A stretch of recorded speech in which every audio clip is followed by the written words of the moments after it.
everybody and welcome back to my channel. So today we are back in our original place. From the title of today's video, it is a very personal video to me and a video that I have decided to make to give you guys an insight on my life, basically.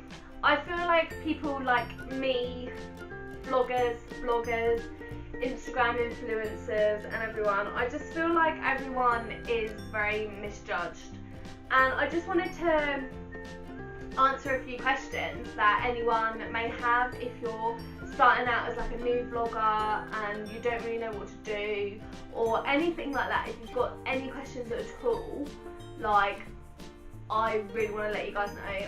That's better. I got some people to ask me some questions about stuff they wanted to ask, stuff like if they met like real vloggers, like let's say real vloggers. So I'm just going to kickstart with number one.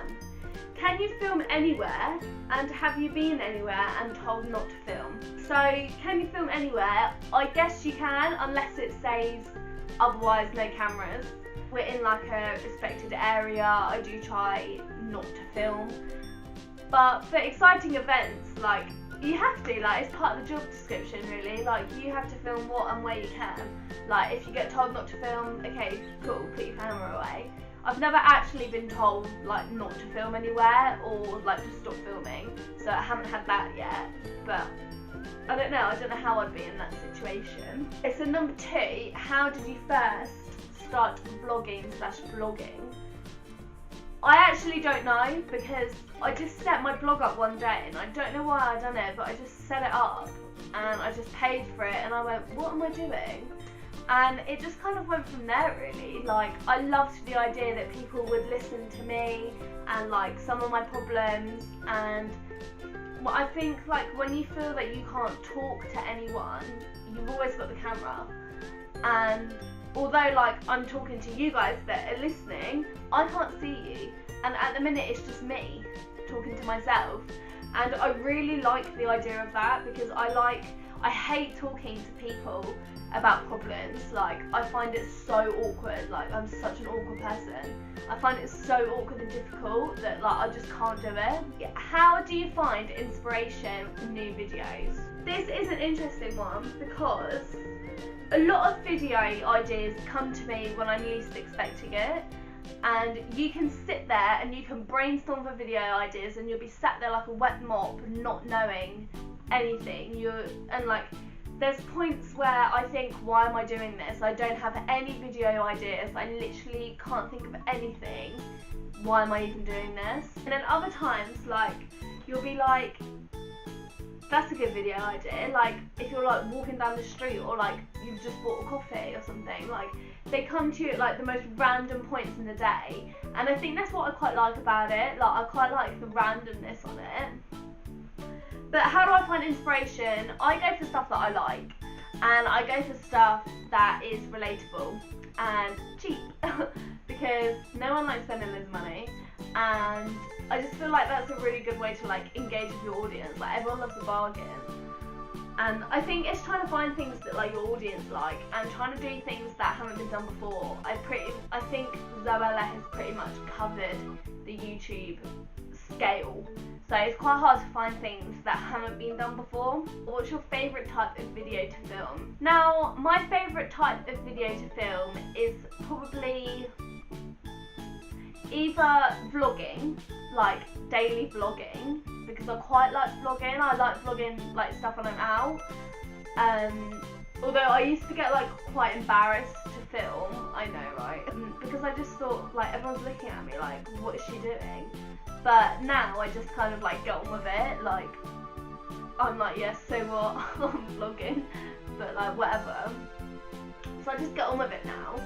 But that's probably like one of my favourite types of videos to film, and I really like doing like main channel videos like baking, talking. I just love filming, I just love YouTube. And number 5, so what do you find the toughest part of filming, like vlogging, recording videos?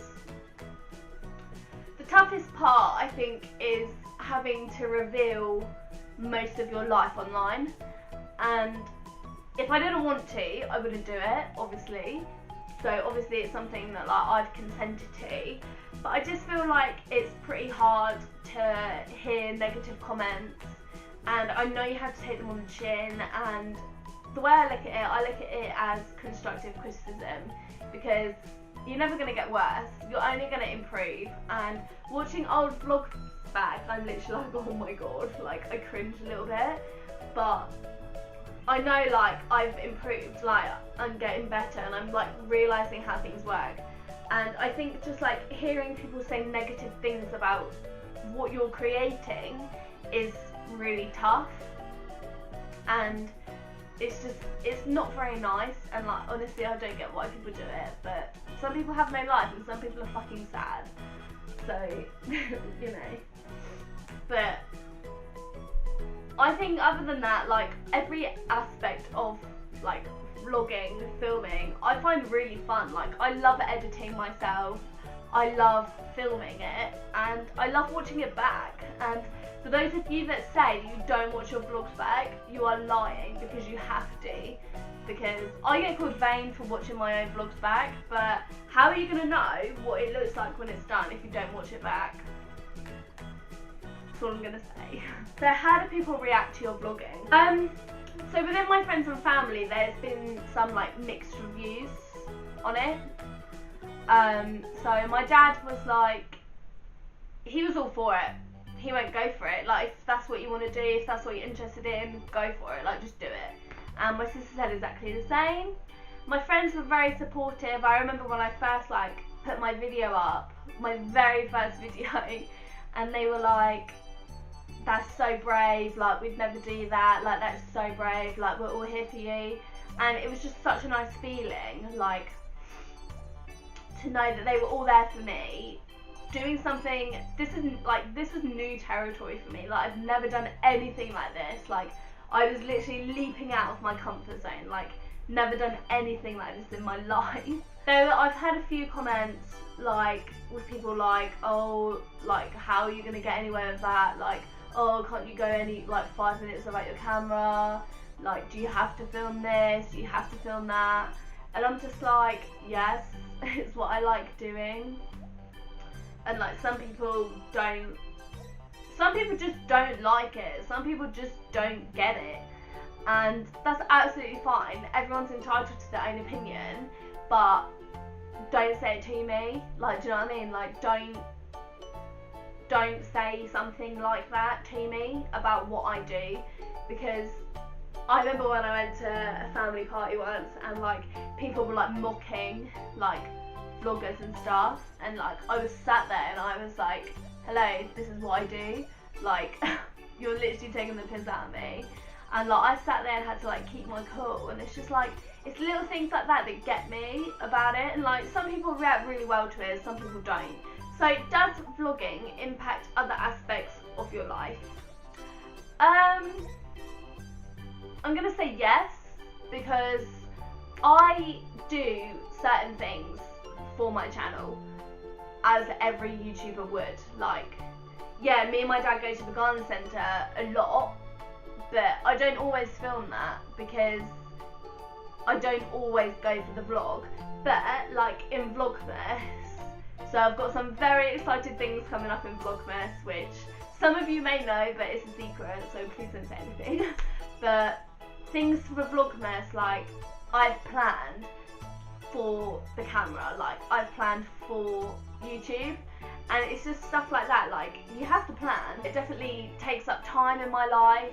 It definitely, like, my spare time revolves around vlogging and revolves around what content I can create and everything. So I think it's really important to not let it like take over your life, but like slip it in where you can.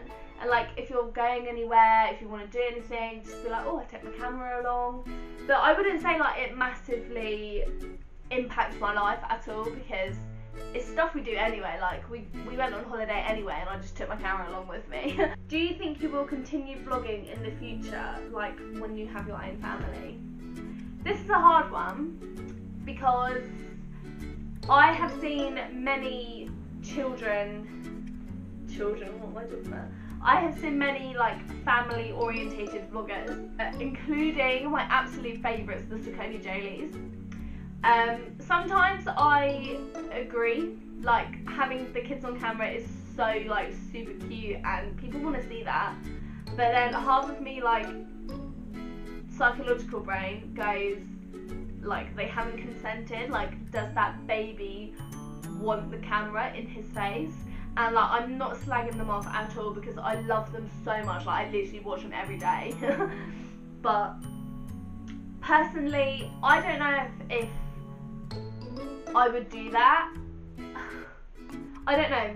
I probably would, because I think I would like to see like my children grow up over the years, and I think I would have them on camera. Maybe once they got a bit older and like they were walking and they were talking, they could like recognise themselves. And maybe from the age of like 2, 3, like maybe I would have them on camera, but I don't know. And that is it. That rounds up my kind of Q&A about vlogging, I guess. Don't know if it's been done before. If it has, great. If it hasn't, then share it, subscribe, whatever. Do what you guys do best. And if you have any more questions, don't forget, you can DM me or at me, or you can do anything that you like. Don't mind. Thank you so much for watching, and I will catch you all in the next video. Bye!